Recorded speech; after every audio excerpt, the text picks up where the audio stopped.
Hi guys, welcome to the Nevermind podcast. My name is Matt. I'm your host, and this week we have returning guest Steak on the podcast. I sat down with guitarist Sis of the band Steak. We had a great little chat about their new record, Love, Death, and Decay, which is out now everywhere. They are on tour with Cave In, literally next week, so go and check them out on that tour. I'm hoping to get down to the London show myself. I want to thank Sis for his time. I want to thank the PR team for sorting this out and being super wonderful. The record is fucking great, so go and check it out if you haven't already. There is a little bit of tech issues. So Sis was actually getting his car washed whilst, or he was going to get his car washed as we started the Zoom call. So we're just going to jump straight into the action, so to speak. So if it sounds a little bit less than what it normally is, that is why, because the countryside, Wi-Fi, all of that stuff. Zoom recording can be a bit of a pain in the ass, but that's not Sis's fault at all. It's just one of those things. Enjoy the podcast. See you very soon. Bye.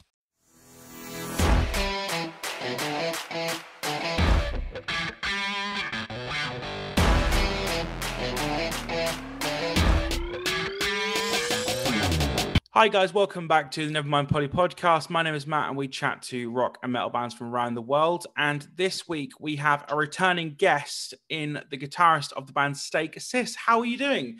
How's things? I'm good. I'm very good. I'm very busy, but not complaining about the world. So I'm good. How Absolutely. are you? I'm good, man. I've got a cup of tea next to me. The sun is shining. What's not to love? I have to say. Yeah. I've got the same, but I've got a cup of coffee here next to me in the car. So perfect. Yeah, amazing. Obviously, the last time we spoke and saw each other was Arctangent. Yes. I was knee deep in the press tent and not able to kind of move from it, which is a great thing. Don't get me wrong, but at the same time, missing bands is hard work. I want to kind of just quickly recap. How was the festival for you guys? How was the set and things? The festival was amazing. It's a really good festival, really well organized. We were pretty tired from the last weeks back in August. We were well received, I guess. The set was very good. The tent was fully packed, so the atmosphere was also super nice. So I am not complaining about anything. Amazing. Awesome. Yeah, it was, and the other bands were well. The whole lineup was great, and it was everything a festival needs to have. Just food corners and music, not too much hassle around it, not too much glitter and glamour, just music. Yeah, so what's really funny is the fact that I was obviously I've had the record for ages, and it's kind of like, to me personally, I feel like I've lived with this record for ages. It only came out about a week ago, which is when I sort of looked at it, I was like, that's mental. Like, it seems like it was I've had it for ages. But how's the reception been for it? So far, I've had a whole package of reviews. I've got it sent by our manager in an email, and it looks very well.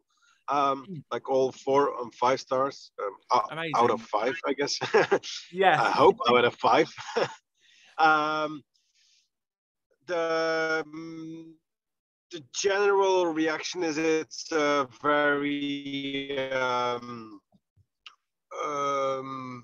variable album, if if that makes sense. Yeah, of course. It's got a different it's got melancholic stuff in it. It's got fast punk riffs in it. We try not to. The thing is, we didn't try to make it a concept album or make it sound like a whole completely melancholic album or completely riffy album. It's just how the song comes. That's how it ends up on the album, and to some people it's very chaotic. To us, it's just our lives chaotic. So Yeah. some people like it, and some people are doubting the track list and stuff like that. But I don't mind. I don't care. I like it. And that's the thing. I think that there is definitely so Love, Death, and Decay is obviously the name of the album, and I think there is definite songs about love on there. There is definitely elements of Yep. themes of death, and obviously sort of the more terrible side of life in the world. And you know what? I think if you were to come out and write just a complete pop record, for example, people would say it's too poppy. If you came out and write a terrible, like really depressing, bleak record, people go, it's too bleak and depressing. Like, I don't think sometimes you can really win.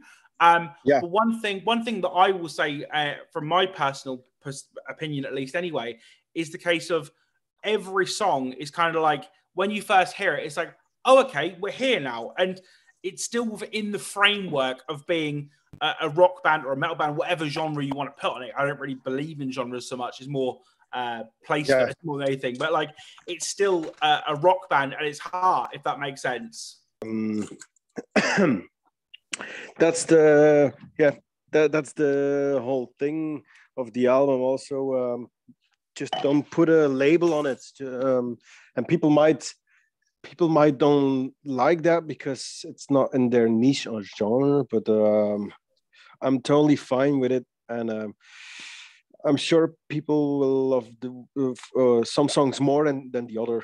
But that's up to them. Yeah, absolutely.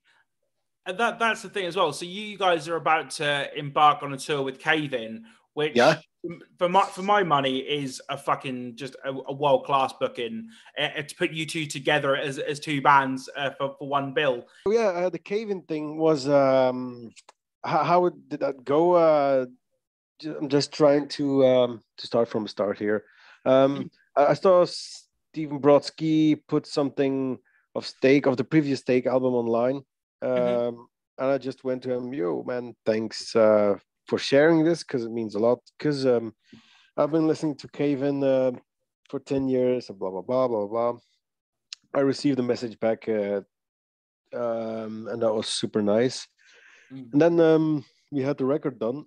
I was like, maybe I'm just going to send it to Steven back again and see if he likes it. And then he said, yeah, he likes it a lot. And then suddenly he just said, you know what? I'm just gonna call my booker. You can go on tour with us. So that was like, it was not meant for. I didn't mean to ask. Hey man, take me on tour. That was totally not in my head. But that was a very nice surprise. And how does it go? Well, I'm pretty excited because their new album is also kicking in very well. And I think it's they have some melancholic parts as well as heavy riffs and as punky stuff. So I think we're blending in very well as an opener for them. So pretty excited for how that will be going. And we're also doing UK. I'm not sure. Where are you from? I'm from the UK, yeah. So where in the UK are you from? So I'm in East Anglia, so basically the arse of the country. So if you look at the country going down the east coast, the big bit that sticks out, I'm there.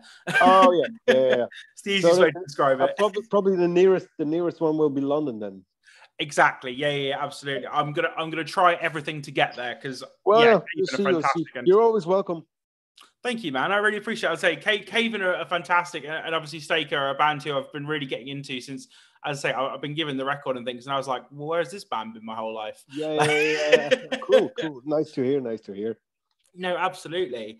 If you had to, and this is again a bit of a hard question potentially, but if you had to sum up Stake in 3 words in terms of your sound for someone who didn't know your band, what 3 words would you use? I stumped you there. Yeah, I would say Raw crumbling riffs. Raw crumbling riffs. I like that. Yeah, that's a, and that is the thing. It's, I mean, obviously you play guitar in the band, and I'm such a riff-driven person when it comes to music. If there's a hook or a groove and it's to do with the guitar, I'm all over it. And it's super frustrating because I don't play. So I play drums very badly, and I play bass guitar even worse. So when I see like just a really good, talented guitar player, I'm like, oh, I love it. It's the best thing. So the fact you've pointed out the riffs in your band is really cool, and not to play your own trumpet either. Yeah, so that's really cool. Yeah, riffs are my main thing. You know, I just like riffs. I just like writing them. I put a lot of attention in riffs. The melancholic part is mainly done by Brent and stuff. But if they want a riff, nicely baked, crumbling bacon riff with mayonnaise on, I can give it to them. Yeah. So good riffs. Good riff has to give you goosebumps. If that gives you goosebumps, then it's probably a good riff. Absolutely. And so I've because you're a guitar player, I've kind of put this question in, and I thought about it, and I was like, this is a genius question if I do say so myself. If you if you could claim any song in the world for your own, so either as a guitarist yourself or as a band stake that you wrote, or any song in the world, what song would you pick that you'd want to claim for your own? Oh yeah, that way. That would probably be a lot of songs, but the one that I can think of is the bit by the Melvins, because it's a really good riff. Yeah, for sure. The bit is like a simple, heavy, good riff right in your face. Yeah, absolutely. So it probably would be that, and it would change a little bit of stuff, of things in it, but little bits. But yeah, it would be that song, I guess. For sure. How do you go about writing? So the song that really stuck out to me when I first heard it was "Fuck My Anxiety," and I don't kind of want to go down the state of the world because it's just such a depressing conversation. It's so ever present in the world, but like it really feels like a proper anthem and a proper moment where it's just like, you know what? Like the world is going to shit. No matter where you are in the world, it's going to shit somewhere. Like fuck your anxiety. It's just such a perfect mission statement. So how did you kind of how is that and how did that come to be that song? Because it's just it's an anthem. It's like, do you know what I mean? Yeah, it is. The song was a few bits of the song were written like, I guess 3 years ago. For instance, that heavy riff in "Fuck My Anxiety," I wrote 3 or 4 years ago, but I could never put it in somewhere. So Brent got something, and then we just puzzled it, and I guess we were puzzling a lot, and then put it aside. And then suddenly Joris, our drummer, made the perfect puzzle of the song, but then there was no lyrics yet. So a lot of lyrics for the album now have been written, were already made by me, but not for a few songs. And then this particular song has been totally written by Brent. The only thing I had for this song is I don't have a remedy. Yeah, for sure. You can hear that in the beginning of the song, and then suddenly Brent came up with that lyrics because it's already a catchy song. Yeah. So he came up with it and made it a little bit more catchy with that seriousness of anxiety, but it's a little bit more fun way. Fun is the wrong word. A little bit more light way to light to portrait it. Is that for sure. Yeah, absolutely. That makes perfect sense. Yeah. And so how did he come up with that? Because sometimes he's got a lot of anxiety. Everybody got some anxiety at some level. But at that point, I guess Well, I'm pretty sure he was coping with it, and then just write it down, and then it will disappear, or just cry it out, and it will disappear or not. I'm not sure. But yeah, it's good, and it's we made the song also for people that have anxiety, that can see themselves, reflect them with the song, and then also say, we're not, I'm not the only one that has that. The whole Steak band has it. Absolutely, and that's the thing as well. Like when you've got mental conditions that and the world is the way the world is, sometimes you really can feel like you're on your own, and it's just so nice that being reflected not just in music but in art in general, as saying, well, actually you're not on your own, in a case of like, yeah, you guys are in a band, and obviously there's a connection with the fans, but it's like, no, actually, like, it's okay. It's okay to not be okay, which doesn't really get said enough, in my opinion. So it's really cool to hear it from you guys, Yeah. It's just a message to say, probably everybody is not okay, but not everybody is showing it. Yeah. And it's just a way of saying it's okay. Like you say, it's okay to not be okay at some point. Sometimes at some point. So yeah, easily said. That is what we're trying to project. Absolutely. And as I say, so the album came out about a week and a bit ago. And it's like the reaction I've seen from it is all positive. And obviously we spoke briefly before about the fact that that you guys have seen, majority of positive reviews and things.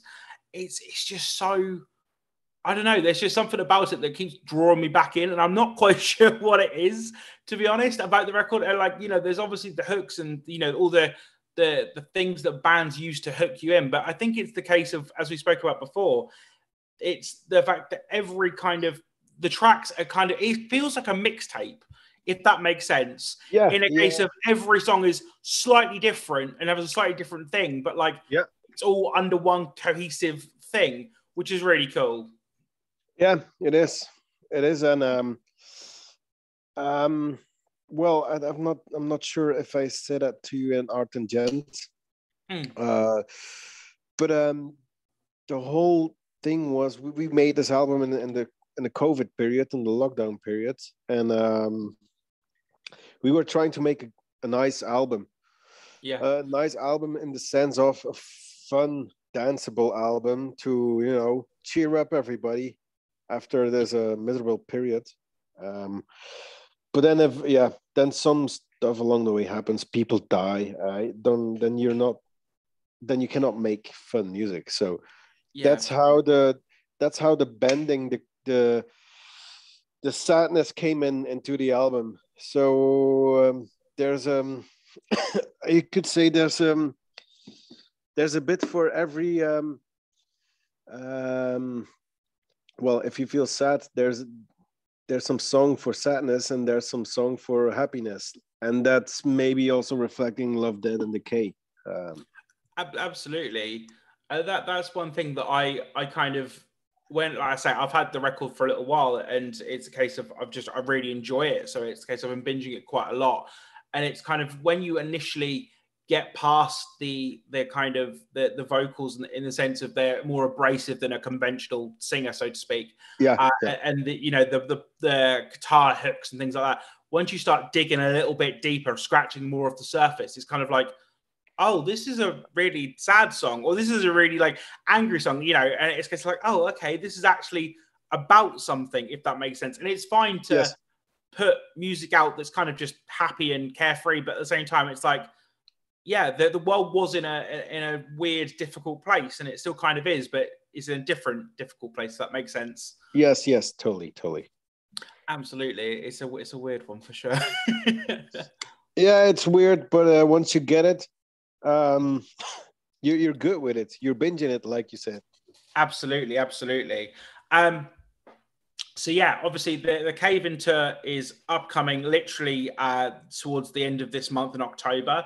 Yes. Starting out in Europe and then progressing into the UK and then going back to Europe, if I've got that correct. Probably, yeah. I haven't been looking into the dates. I'm living week by week now from now For on. sure. Just not to get stressed by my agenda or my icon. Absolutely. And I guess as the plan is just to tour as much as you can from here on out, and then obviously just keep doing what Stake have been doing since, which is for a long time. Because you guys are, you know, you're a young man yourself, but you guys started out when you were super young, which is kind of crazy.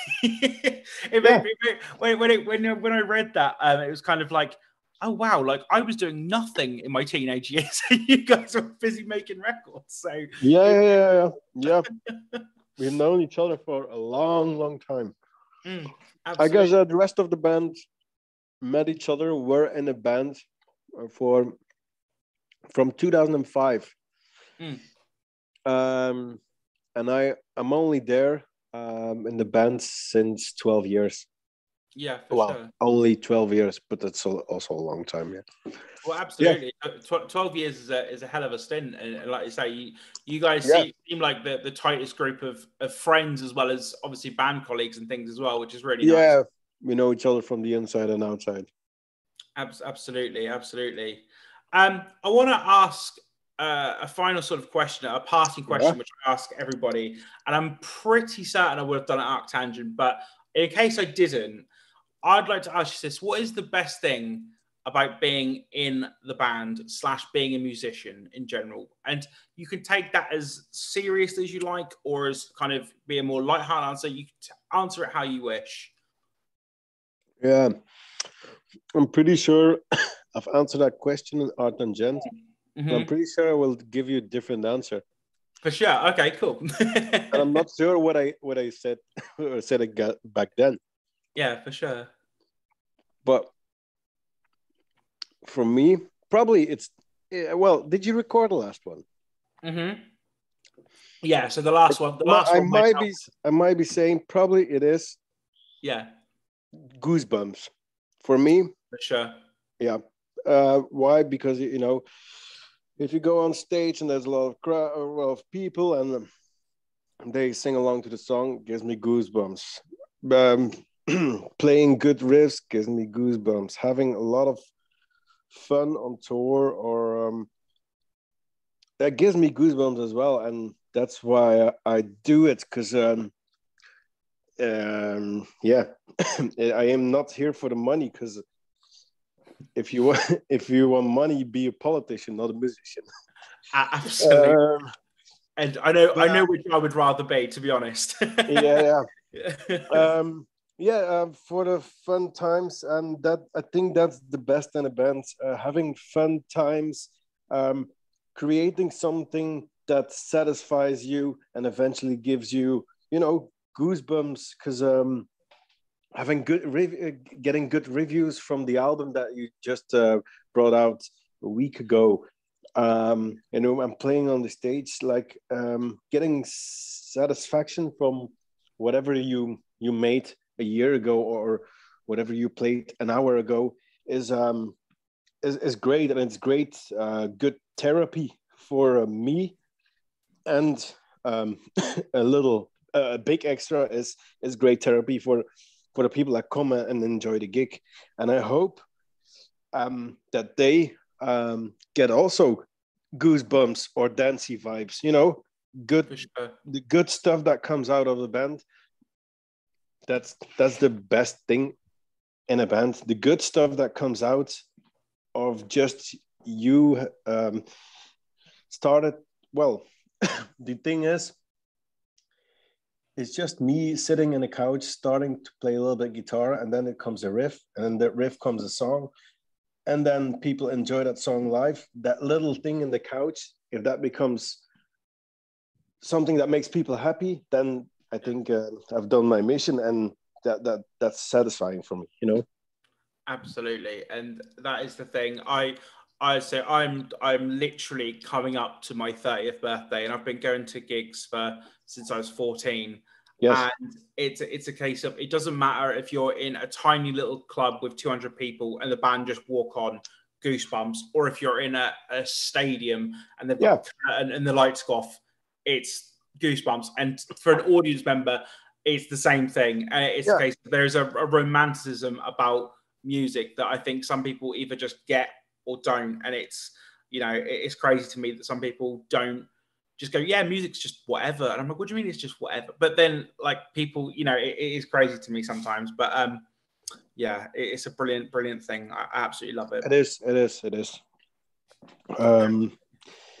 So yeah, but just I just want to know now what I said back then in Art and Gen, but it probably will be the same or something. If it was the same, then I'm 100% sure that is the best thing in the band.